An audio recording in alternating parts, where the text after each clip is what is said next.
my fridge. But I'm hungry. Close my damn fridge! But how do I get to the... Mom? What? I'm hungry. Well, eat then. But I need to open the fridge to get the food. Well, do that. Like, why is he telling me this? Okay. Excuse me. What, you need to get through? My electricity! Close the fridge! But you just said close it! Okay, you know what? I'm done.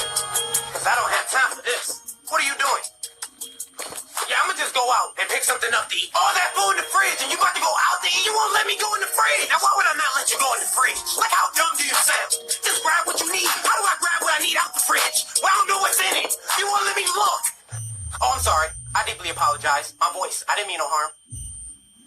Yeah, you don't want these problems. I don't want those problems. Now go. Yes, ma'am.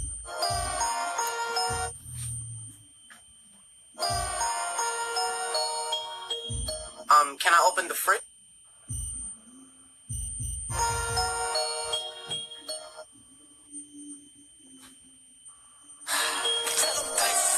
Close my fridge! That's it! No! Where are you going? Look, I'm not leaving, but I'm gonna eat regardless. I'm gonna call something in, I'm gonna get something delivered.